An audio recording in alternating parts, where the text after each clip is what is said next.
हाँ जी बेटा, ये अपना ਜਿਹੜਾ ਹੈਗਾ 10 ਨਵੰਬਰ ਦਾ ਲੈਕਚਰ ਹੈਗਾ ਜਿਸ 'ਚ ਆਪਾਂ ਆਈਸੋਮੋਰਫਿਕ ਲੈਟਿਕਸ ਬਾਰੇ ਪੜਾਂਗੇ। ਲੈਟਿਕਸ ਆਪਣਾ ਟੌਪਿਕ ਚੱਲ ਰਿਹਾ। ਲਾਸਟ ਆਪਣੇ ਬਾਉਂਡਰ ਲੈਟਿਕਸ ਪੜ੍ਹਿਆ ਸੀਗਾ। ਆਈਸੋਮੋਰਫਿਕ ਲੈਟਿਕਸ ਬਾਰੇ ਆਪਾਂ ਪੜਾਂਗੇ। ਆਈਸੋਮੋਰਫਿਕ ਲੈਟਿਕਸ ਕੀ ਹੁੰਦਾ ਹੈ? ਇਹ lattice L1 is said to be isomorphic to the lattice L2। Clear? ਕਿਸੇ ਵੀ ਲੈਟਿਕਸ L1 ਨੂੰ ਆਪਾਂ ਕੀ ਕਹਿੰਦੇ ਹੈਗੇ? ਆਈਸੋਮੋਰਫਿਕ ਕਹਿੰਦੇ ਹੈਗੇ L2 ਦੇ ਨਾਲ if there exist a bijection mapping. ਠੀਕ ਹੈ, ਬਾਈਜੈਕਸ਼ਨ ਮੈਪਿੰਗ ਬੇਟਾ ਤੁਸੀਂ ਪੜ੍ਹੀ ਹੋਈ ਹੈ ਪਹਿਲਾਂ, ਜਿਹੜੀ 1 ਤੇ 1 ਦੋਨੋਂ ਹੁੰਦੀ ਹੈ। ਜੇ ਆਪਣੇ ਕੋਲੇ L1 ਤੇ L2 ਦੇ ਵਿਚਕਾਰ ਅਜਿਹੀ ਮੈਪਿੰਗ ਹੈ ਜਿਹੜੀ 1 ਵੀ ਹੈ ਤੇ 2 ਵੀ ਹੈ, then that is called the isomorphic lattices ਆਪਾਂ ਉਹਨੂੰ ਕਹਾਂਗੇ। ਜਿਵੇਂ ਕਿ FA meet B is equal to FA meet FB and FA join B is equal to FA join FB ਦੇ ਇਕੁਅਲ ਜੇ ਆ ਜਾਂਦਾ 1 ਤੇ 2 ਵੀ ਹੋ ਜਾਂਦੇ for every AB belongs to L1। Clear? ਉਸ ਤੋਂ ਬਾਅਦ ਨੀਚੇ ਐਗਜ਼ਾਮਪਲ ਦਿੱਤੀ ਹੋਈ ਹੈ ਦੋ ਲੈਟਿਕਸ ਆਪਣੇ ਕੋਲੇ ਤੇ show that L under division and ਠੀਕ ਹੈ। ਫਸਟ ਜਿਹੜੀ ਹੈਗੀ ਹੈ ਆਪਣੇ ਕੋਲੇ L ਦੋ ਰਿਲੇਸ਼ਨ ਜਿਹੜੇ ਹੈਗੇ ਉਹ ਕੀ ਦਿੱਤੇ? ਡਿਵੀਜ਼ਨ ਤੇ less than equal to are not isomorphic. ਆਪਾਂ ਨੇ ਨੋਟ ਆਈਸੋਮੋਰਫਿਕ ਸ਼ੋ ਕਰਨਾ ਹੈਗਾ। Division mean divides and less than or equal to ਇਹਦਾ ਮੀਨਿੰਗ ਹੈ। ਠੀਕ ਹੈ, ਮੈਪਿੰਗ ਆਪਾਂ ਨੇ ਲੈ ਲਈ ਕਿਉਂਕਿ ਆਪਾਂ ਨੇ ਨੋਟ ਆਈਸੋਮੋਰਫਿਕ ਸ਼ੋ ਕਰਨਾ। ਨੋਟ ਆਈਸੋਮੋਰਫਿਕ ਦਾ ਮਤਲਬ ਹੈ ਜਾਂ ਤਾਂ 1 ਨਹੀਂ ਹੋਣੀ ਚਾਹੀਏ 2 ਨਹੀਂ ਹੋਏਗੀ। ਤਾਂ ਆਪਾਂ ਨੇ ਕੀਤਾ L ਦੇ 2 ਐਲੀਮੈਂਟਸ ਲੱਤੇ 3 ਤੇ 4 ਕਿਉਂਕਿ 1 to 6 ਇਹਦੇ ਐਲੀਮੈਂਟ ਆਪਾਂ 3 ਤੇ 4 ਅਜਿਹੇ 2 ਐਲੀਮੈਂਟ ਲੱਤੇ ਜਿਨ੍ਹਾਂ ਦਾ ਜੁਆਇਨ ਆਪਣੇ ਕੋਲੇ ਕੀ ਹੈ 12 ਹੈਗਾ। 3 ਐਂਡ 4 ਦਾ ਆਪਣੇ ਕੋਲੇ ਜੁਆਇਨ ਜਿਹੜਾ ਹੈਗਾ ਉਹ 12 ਹੈ। ਜਦੋਂ ਆਪਾਂ ਇਹਦੀ ਇਮੇਜ ਲੈਣੇ F3 4 F12 ਹੋ ਜਾਏਗਾ ਤਾਂ ਇਹਦੀ ਵੈਲਿਊ ਕੀ ਹੁੰਦੀ ਹੈ ਆਪਣੇ ਕੋਲੇ F3 join F4 is equal to ਜਾਂ ਤਾਂ F3 ਹੋਏਗੀ ਜਾਂ F4 ਹੋਏਗੀ depending on the value of F3 ਯਾਨੀ ਕਿ ਜੁਆਇਨ ਦੀ ਵੈਲਿਊ ਕਿਸ 'ਤੇ ਡਿਪੈਂਡ ਕਰਦਾ F3 ਜਾਂ F4 'ਤੇ।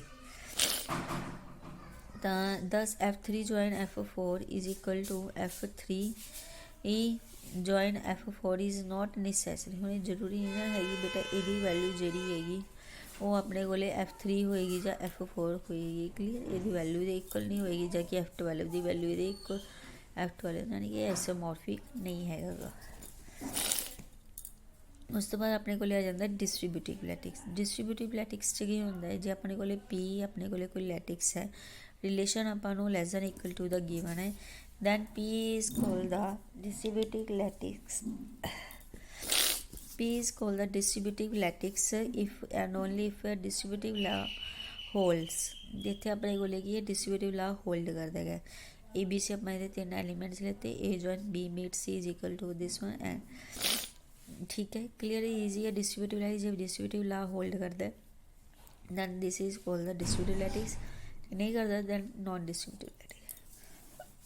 ਉਸ ਤੋਂ ਬਾਅਦ ਆਹ ਕੁਛ ਐਗਜ਼ਾਮਪਲਸ ਦਿੱਤੀਆਂ ਹੋਈਆਂ ਡਿਸਟਰੀਬਿਊਟਿਵ ਲੈਟਿਕਸ ਦੇ, ਰੀਡ ਕਰ ਲਓ ਈਜ਼ੀਲੀ ਤੁਹਾਨੂੰ ਸਮਝ ਆ ਜਾਣਗੀਆਂ, ਕੋਈ ਪ੍ਰੋਬਲਮ ਨਹੀਂ ਆਏਗੀ। ਨੈਕਸਟ ਆਰਟੀਕਲਸ ਹੈ ਕਿ ਇਨ ਐਨੀ ਲੈਟਿਕ ਸੈੱਲ ਪ੍ਰੂਵ ਦਾ ਡਿਸਟਰੀਬਿਊਟਿਵ ਇਨਕੁਐਲਿਟੀਜ਼। ਆਪਾਂ ਨੂੰ ਆਹ ਡਿਸਟਰੀਬਿਊਟਿਵ ਇਨਕੁਐਲਿਟੀਜ਼ ਦਿੱਤੀਆਂ ਹੋਈਆਂ ਹੈਗੀਆਂ। ਇਹਨਾਂ ਨੂੰ ਆਪਾਂ ਨੇ ਡਿਸਟਰੀਬਿਊਟਿਵ ਇਨਕੁਐਲਿਟੀਜ਼ ਪ੍ਰੂਵ ਕਰਨੀ ਹੈ ਇਹ। Clear? A meet B join C greater than equal to A meet B join A meet C। ਠੀਕ ਹੈ, ਇਹਨਾਂ ਦੋਨਾਂ ਨੂੰ ਆਪਾਂ ਸ਼ੋ ਕਰਨਾ ਹੈਗਾ। ਨਾ ਆਪਾਂ ਨੂੰ ਪਤਾ ਹੈ A ਮੀਟ B ਦੀ ਡੈਫੀਨੇਸ਼ਨ ਆਪਾਂ ਕਿੱਥੋਂ ਸ਼ੁਰੂ ਕੀਤਾ ਇੱਧਰੋਂ right hand side A meet B is equal to infimum of AB। ਦੋਨਾਂ 'ਚੋਂ ਇਨਫੀਮਮ ਕਿਹੜਾ ਹੈਗਾ? A ਆਪਣੇ ਕੋਲੇ ਪਤਾ ਹੈ। Similarly A meet B is less than equal to B।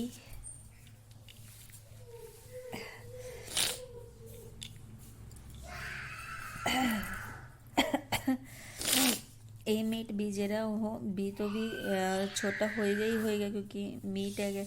Clear? ਤੇ B ਆਪਾਂ ਨੂੰ ਪਤਾ ਸੁਪਰੀਮਮ of BC।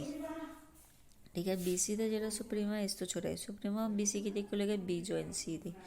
Clear? B join C ਦੇ ਯਾਨੀ ਕਿ ਕੀ ਇੱਥੋਂ ਆਪਾਂ ਕੀ ਕਰ ਸਕਦੇ ਹਾਂ A ਮੀਟ B ਜਿਹੜਾ ਹੈਗਾ ਉਹ B ਤੋਂ ਛੋਟਾ ਹੈਗਾ ਅਤੇ B ਕਿਸ ਤੋਂ ਛੋਟਾ ਹੈਗਾ B ਜੁਆਇਨ C ਦਾ means A meet B less than equal to B join C।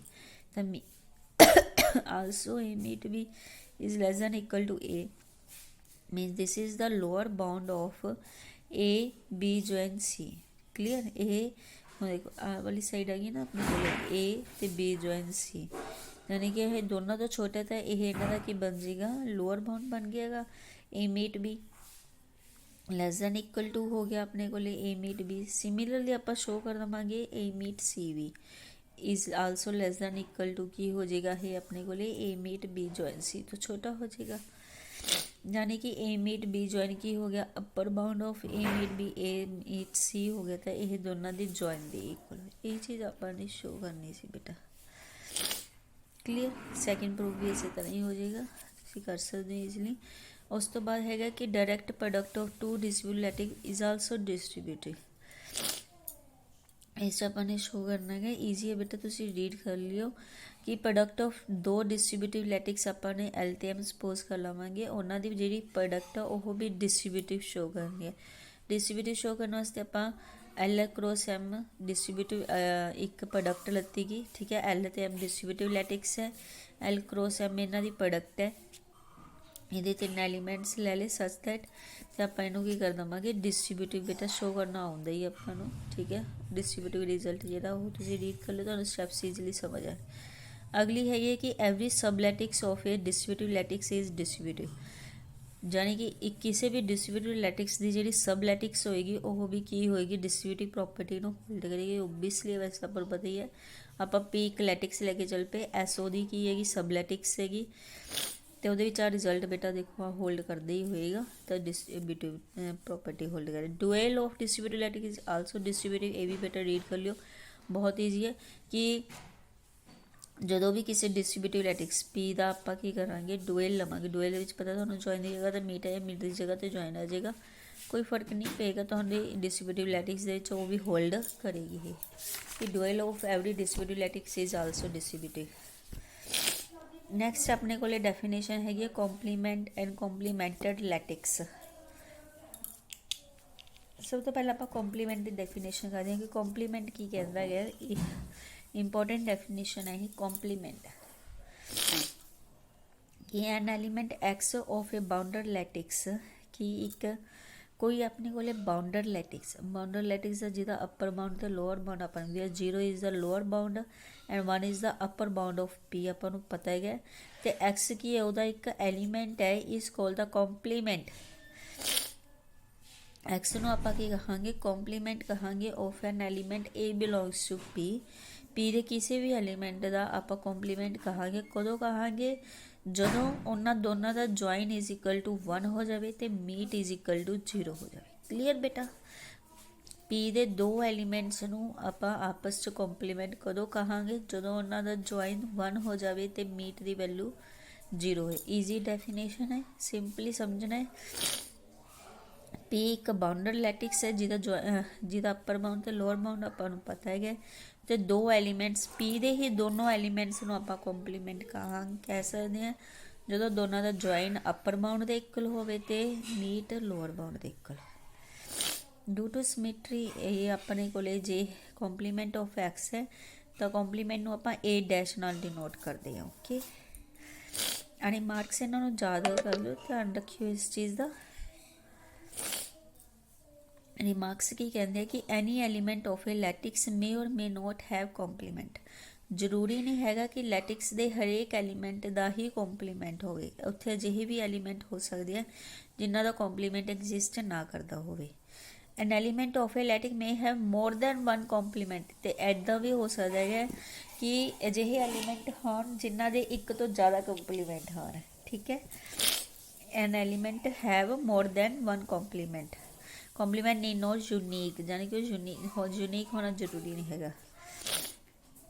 उस तो बाद अपन पता है कि 0 जॉइन 1 इज इक्वल टू 1 होंदा ते 0 मीट 1 इज इक्वल टू 0 होंदा है। तो इट मीनस की हो गया 0 तो 1 की है एक दूजे के कॉम्पलीमेंट है। 1 is the only complement of 0 and 0 is the only complement of 1। Clear बेटा। इनू आप प्रूफ भी किया हुआ देख लियो तुसी, इजी समझ। यूनीकनेस थ्योरम आ गई अगे अपने को। यूनीकनेस थ्योरम की कहती है कि जे अपने को एल बाउंडर डिस्ट्रीब्यूटिव लैटिक्स है, देखो एल की अपने को बाउंडर डिस्ट्रीब्यूटिव लैटिक्स है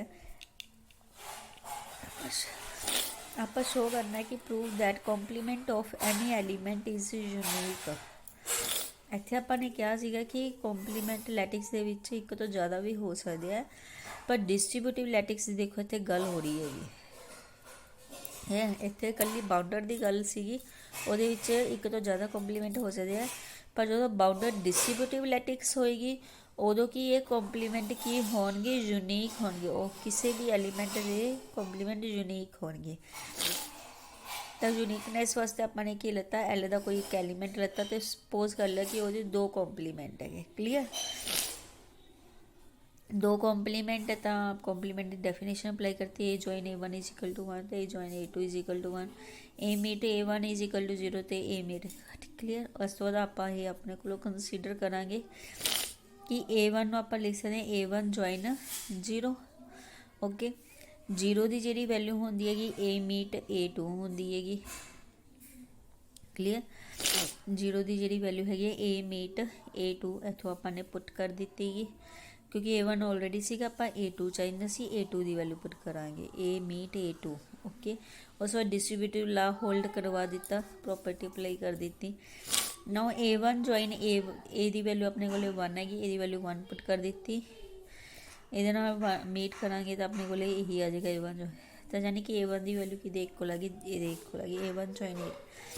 सिमिलरली तुम A2 वास्ते भी इसी तरह सॉल्व करोगे तो ये वैल्यू भी ये ही इक्वल आ जाएगी। Now right hand sides are equal, therefore left hand sides are equal, means A1 is equal to A2 हो जाएगा। ओके बेटा, उस तो बाद अपने को है कॉम्प्लीमेंटेड लैटिक्स। पहले आप कॉम्प्लीमेंट एलीमेंट पढ़िया सीगा।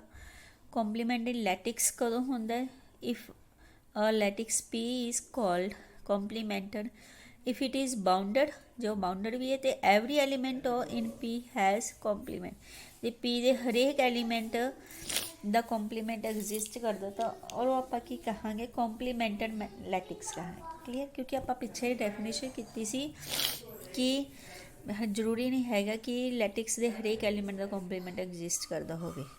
क्लीयर, तो करके आप लैटिक्स वाले कुछ नहीं कर सकते, एलीमेंट्स को आप दस्या सी कि आ कॉम्प्लीमेंट आ नहीं, पर जे पी किसी भी लैटिक्स के हरेक एलीमेंट दा कॉम्प्लीमेंट एग्जिस्ट करता तो उस पूरी की पूरी लैटिक्स में फिर आप कहांगे कॉम्प्लीमेंट लैटिक्स कहांगे।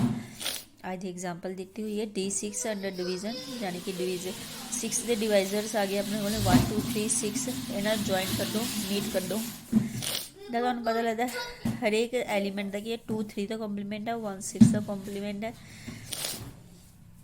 तो अपने को हरेक एलीमेंट कॉम्प्लीमेंट निकले तो कॉम्प्लीमेंटेड लैटिक्स बने। अगे आह एक होर एग्जाम्पल्स दिते हुए हैं, ये भी बेटा तुम रीड कर सकते हो, ईजी एग्जाम्पल्स है easily. If you have any doubt तुम मैं पूछ सकते हैं। इस जी 6th C एक्सरसाइज 6 चैप्टर है ये कंप्लीट हो जाता।